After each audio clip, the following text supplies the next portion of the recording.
I'm not quite sure how we're going to do it, but let's hope that we can. We have a lot to talk about. A lot to talk about today. Let's see. U.S. schools are short. Two things for the reopen: staff and cash.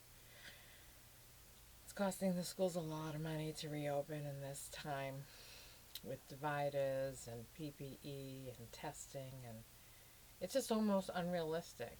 And they don't have cash to pay people either. So teachers are getting laid off by thousands. This is not good for education. We talked about the states and the cities and how they broke. Yeah. And that 25% that in Trump's executive order to pay unemployment insurance, 25%, it ain't happening. So between that, I was reading another article today, two articles. First on CNN, UK crashes into the deepest recession of any major economy. Then it also says UK economy shrinks more than any other rich country. So UK is having a tough time rebounding too. We are not in this alone. Spain, another one, not easy. France, Italy, Germany, the US, we're all having a hard time recovering economically from this disaster. But the economy wasn't in good shape going into this, right? So I'm going to say I don't think we've ever really fully recovered since 2008.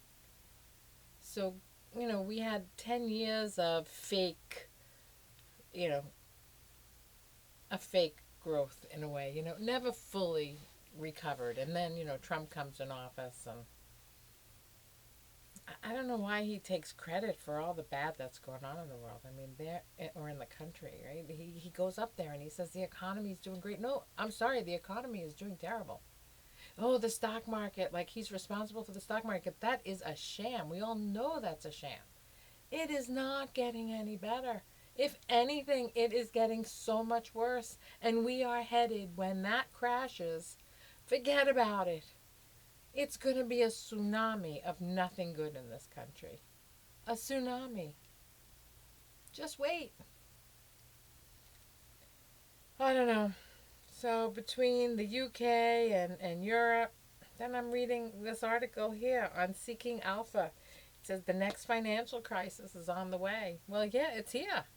It's here. But people are drinking Kool-Aid or drinking, I don't know, something else. You see them out, you see them spending money, you see them acting as though the world is normal. There is nothing normal about this. And the amount of corporate bonds that are issued are so high. There is too much debt. It is too much debt that it is totally unsustainable debt. You cannot continue living on nothing. Just kicking the can down the road. Oh, give it to me now. I will pay it later. That's how Americans and so many of the world have been living for so long. I don't know. And the economic growth has totally slowed down due to the debt. I mean, whether it's personal debt, corporate debt, and now the countries are in debt. So you have all those things. Everybody's in debt. And the interest rates are nil. You can't have, pretty soon they're going to be negative. They're going to charge you for having money at the bank. So what's going to happen then? Everyone's going to pull their money out of the bank. And then what's going to happen? Then ATMs are going to close and branches are going to close and you're going to have no access to your money. I don't know. It's hold on to your britches, folks. But between the lockdowns and the surge of issuance of corporate bonds, the entire economy has slowed down because of excessive debt. And there you have it. Excessive debt. What this means is corporations have gone deeper into debt on the basis of the calculation that the Fed will bail them out if there was danger of default. Fed keeps buying. They're buying junk bonds now. Yeah, double B, triple B rated junk bonds. I mean, that's what the U.S. is holding now. 3% of the Fed's corporate bond holdings are junk rated. Yep, that's what it says. 41% are double A, triple A ratings. Yeah, 55% of them are triple B ratings. And then 3% of them are BB. Alright, it's just a bunch of malarkey. Just crazy. Everything that's going on. Why this recession is different. Another article, Seeking Alpha. Its most significant pull forward of any income growth in modern history and an unprecedented amount of debt that was used to plug in the output gap. There you go. Debt. More debt. Bonds are just debt. We're in serious, serious times, folks. And if you can't see it, you need to go look around. You can't be going out there like life's going to resume to normal, because you know what? It's not. You can't recover from the amount of debt that's out there. People lived way beyond their means. Look at this country.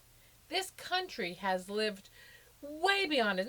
$900,000 as of now for every tax-paying individual. That's what we owe to cover the debt. $900,000. How many years did we kick that can down the road? Can I pay $900,000 and my husband and my son and my daughter? Impossible. Impossible. But that 1% or that half of 1% keeps getting richer and richer and richer by doing absolutely nothing. I don't know. Be careful of that stock market. It's just a smokescreen. It is not the economy. It is not going to last, ladies and gentlemen. This is going to be a disaster. And when the bubble breaks, it's going to get really ugly. And it's not going to recover. It's not going to recover for a long time. So you really have to hold on tight and prepare now. Prepare now. Any way you can. Have physical assets. Have food. Have water. Have friends. Have family. We never saw anything like what we're going to see. And I'm usually a very optimistic person.